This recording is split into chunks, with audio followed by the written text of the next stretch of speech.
Ladies and gentlemen, welcome back to the Player Zone YouTube channel. My club, Manchester United, once again descending to new lows this season. It really feels like the bottom for Manchester United, the worst you can possibly get. No trophies, no European football, one spot potentially above the relegation zone. It has been an abysmal season for Manchester United, from the board to the staff to the players to the managers. No one has really done well for themselves this season. There's been a few bright sparks, but this club is rotten to the core, and there's always crisis at Manchester United. It always feels like it has been for the last 10 to 12 years now, post Sir Alex Ferguson. But look, this is a real opportunity for the club. I feel like I can spin this as much as I possibly want. This is me dealing with what happened last night in the Europa League final. But the positive of losing that final is there's no paper to cover over the cracks. I think that's the great example I've heard across the last 24 hours. It is the ultimate low now for Manchester United. Obviously, incomes are going to be low. They've always seen a massive amount of the staff being cut because of the struggles the club is having right now financially. A new stadium is in the works as well. This side cannot spend big. It needs to evolve, however, and it's going to be a real tough summer. It's going to be a busy summer for Manchester United, but a tough summer nonetheless. And I thought, what better way to try and positively spin what has been a rough 24 hours and to look forward to next season and get my thoughts on how I would rebuild Manchester United going into next season, being as realistic as possible. This might be very hopeful in terms of the outs and the amounts of ins Manchester United can get. But look, I've tried to go on and spend around 45 to 50 million euros net. So that means 50 million euros in deficit across the outs and the incomings. And look, it was hard work. And there's a lot of players here that I don't know if you can even sell them. I don't know if you can get rid of their contracts. It's going to be a real tough summer for selling for Manchester United. It's going to be a summer of you sell valuable players to get a squad built. And look, the squad I've put together, some of the signings I've made, they're not groundbreaking. They're not, going to tear apart all newspapers, going to be on the front pages and stuff like that. But these are signings I think Manchester United have to make. I think it have to go about it in the sort of Brighton style, where they're players you need to convince them to come to your club without playing European football, but it's still going to be players that are going to be consistent, give you 7 out of 10s for all 38 games in the Premier League, because all focus next season has to be on the Premier League. I think for Manchester United, a top 8 finish, as ridiculous as that sounds, that has to be the goal. A top 8 finish, which could get you in and amongst European positions for the following season. Because when you're out of European football, it is a constant cycle of getting further and further away. Without European football, you don't get the European money. You can't attract the talent, and you get further and further from those top 8, top 7 clubs that get the European money, can play those extra games, have the attraction of European nights, and are arguably the better clubs. And right now, Manchester United are in debt, a poorer squad, a squad that doesn't match the manager's needs, and is just now without European football, can't attract players to European football. It is now just attracting players on legacy and attracting players who want to turn a massive club around. Because right now it is rock bottom and you need to turn it around. So this is how I've gone about it. I don't want to blab on too much longer, but again, it is taking the Napoli mould as well. Finished 9th in Serie A. Look at them now. They are one game away from the Scudetto in Italy. And I know it's a different league, not as competitive at the top, but that's the mindset I think Manchester United have to go in to this upcoming season, like Inter have done, like Napoli have done this season. It is, you don't have to buy the superstar 19-year-old or 22-year-old that's going to cost you 80 million. It's about buying the 24-year-old, the 25-year-old that's established, that will, again, give you consistent performances week in, week out, without giving you the highs of a Lyon and the lows of a Brentford demolition. It's about consistent performances so you can start to build a style of football, build an identity, and build into the season. And that's what I've gone with here. Steady Eddies almost I've gone and signed in my view of the rebuild. So here we go. Obviously, Matheus Cunha is the number one signing. For me, he becomes the marquee signing of the summer. 62.5 million euros for that signing there for that release clause. He basically looks done. That's the big signing for the summer for me. He takes up most of the money. And obviously, there's a massive hole for Manchester United right now. That is in goal. Andre Onana cannot stay at the club. If he is there, he cannot be the number one goalkeeper. So I've looked across the Serie A once again, and I've gone with Alex Meret from Napoli, a fantastic shot stopper, 2 out of 4 penalty saves this season. has been a part of one of the best defences in European football. You know what? Right now for Manchester United, his priority one is a shot stopper. That Europa League final, the goal was partly Luke Shaw's fault, but also Andre Onana's fault. Looked like a statue in goal. They didn't really react, too slow, and he gave the back line so many problems on the night because he was hesitant coming off his line, always struggles to punch. You never know what you're going to get with Andre Onana. So just replacing the goalkeeper full stop. And what an opportunity to get the Meret, who is the coming on a free, contract expiring in the summer from the potential Scudetto champions. We've talked about a lot on the podcast. David De Gea gave his backline security and confidence to play a bit of a higher line, to allow teams to take those pot shots because they knew the goalkeeper behind them would make ridiculous saves or would keep just a basic effort out of the goal. But Andre Onana, with his hands, and he likes to parry into dangerous areas, doesn't come off his line and collect. Awful in terms of aerial duels and battling with punching the ball off the line. Meret is going to give you consistent performances, shot stopping first. This ball playing rubbish, I think can go play second. We need to be consistent as Manchester United as a team, and Meret is going to give you that, and he's on a free as well. A great opportunity there to bring him across from Napoli, obviously the champions, going into Champions League football, try and convince him to come across to Manchester United, get him on that free, saves you a lot of money just on the wages then. And that's a big deal for United can get that over the line and solve that massive goalkeeper problem. Then for me, the next biggest important hole is the number 9. And I'm not going with a Gyökeres or a Delap or something like that. We've done the young strikers. Zertsky and Højlund have not worked. Anthony Martial never worked. Marcus Rashford down the middle never worked. I'm thinking in the mould of your Edison Cavani, probably the best striker we've had at the football club outside of Ronaldo since Sir Alex Ferguson left the football club. And as such, I'm going with Patrick Schick, the 29-year-old for Bayer Leverkusen. Obviously, they're going through their own rebuild. No manager, a new manager will be there. Obviously, they're losing Jeremy Frimpong. Looks like Grimaldo might be on his way out as well. Florian Wirtz leaving the football club as well as Jonathan Tah. They are getting cleaned out. Why not pounce on a 29-year-old who finds the back of the net, a proper clinical striker, basically scores a goal per 90 minutes this season when he's played. Obviously, injuries are a bit of a problem with him, but when he's on the pitch, he's the ultimate number 9 in terms of clinical finishing in and around the box. Man United's best season under Ole Gunnar Solskjaer was built around creative wingers and Edison Cavani finishing in and around the box. That's what Patrick Schick can provide to you. Again, I'm looking around 32 million euros for the centre forward. That's probably a little bit overs, but to get a proper number 9 in, capitalising on Bayer Leverkusen becoming a selling side this season, that is a prime opportunity for Manchester United just to get in there and get a proper number 9, an experienced forward that knows how to do it in a championship wing side, and a side that's played in Champions League football, who's used to playing 2 games a week. You only have to do 1 game a week, and he can teach Joshua Zirkzee the craft. He can help uplift Chudo Obi-Martin and be the leader of this front line for at least 2 to 3 seasons whilst these younger players develop in their role. I think he'll be a fantastic number 9 for Manchester United, and it's just someone who'll find the back of the net with limited chances. I think he'll be a great signing to get there for around 30 million euros. I'm staying with a few more players now in the Bundesliga. I'm going with Nicolas Seiwald from RB Leipzig.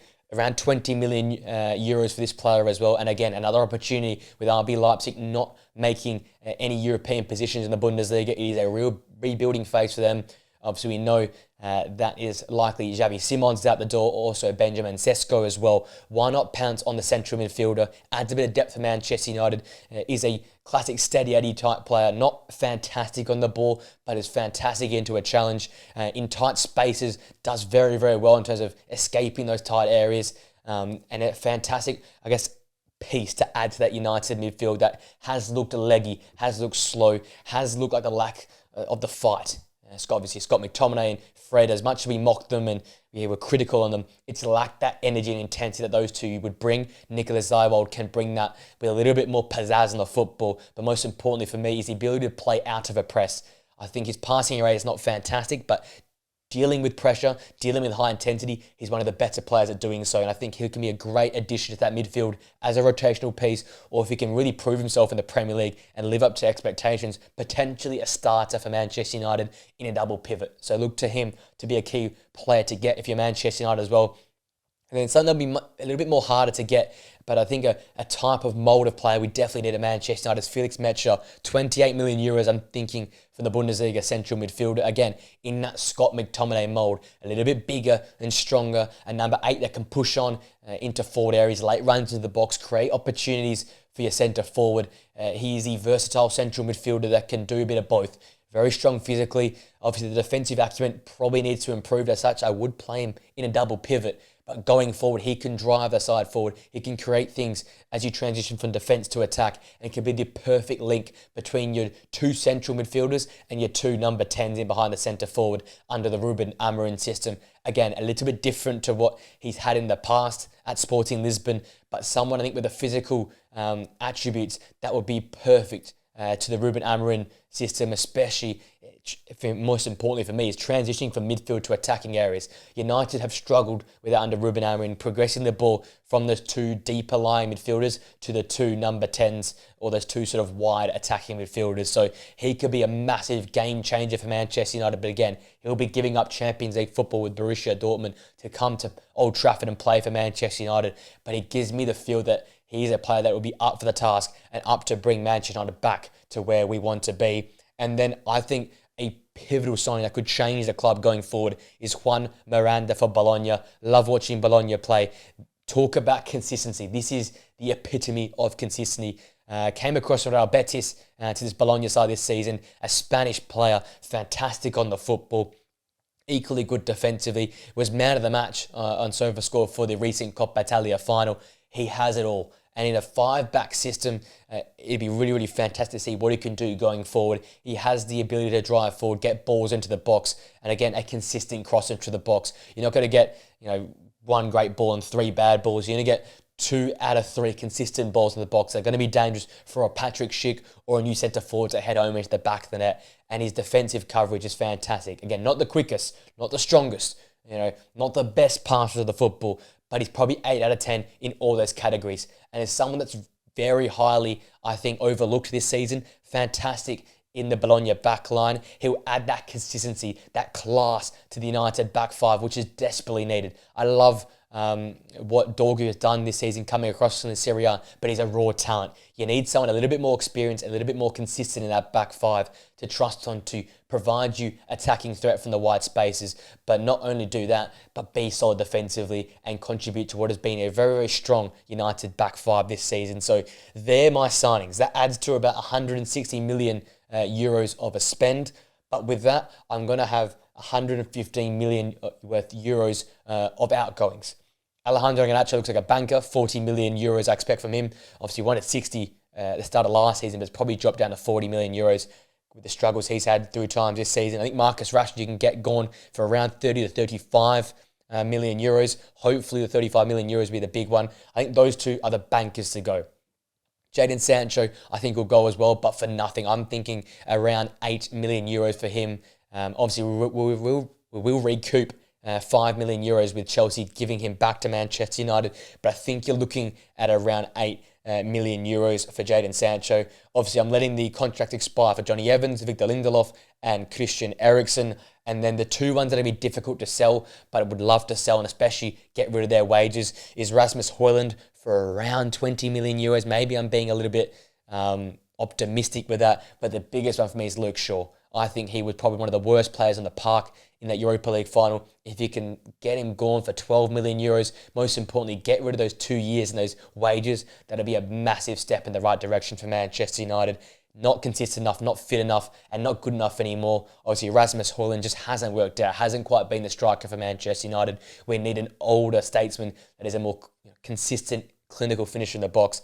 Højlund just isn't that, and he has to go for me.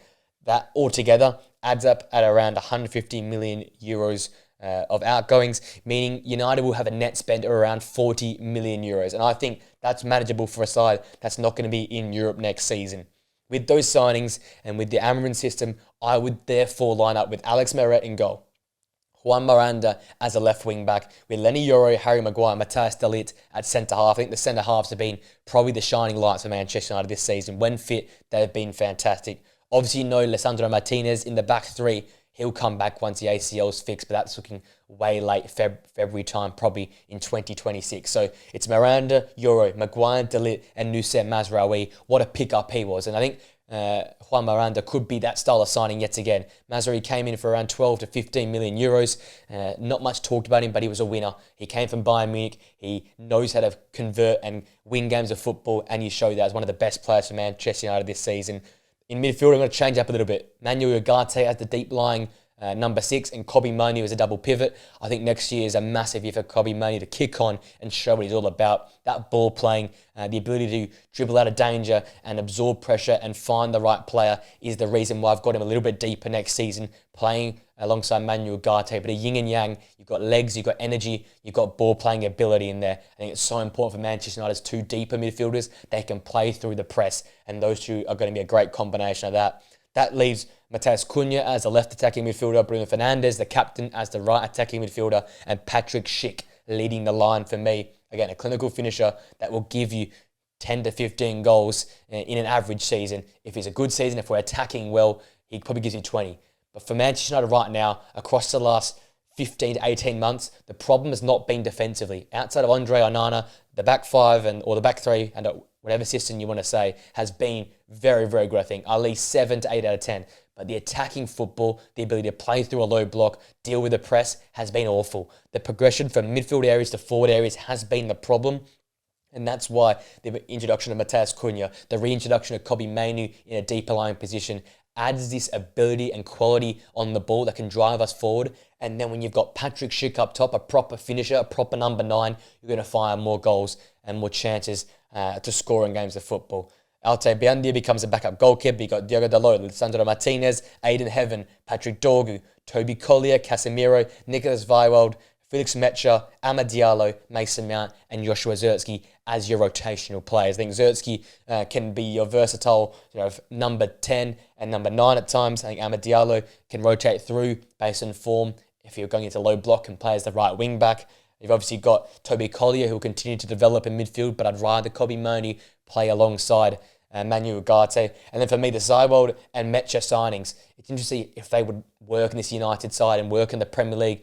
But I would be really, really excited to see if one of them went in midfield alongside Manuel Ugarte, just to add that physicality, that real bit, that bulldog type energy and intensity in midfield, which United have lacked for me this season. But there you go.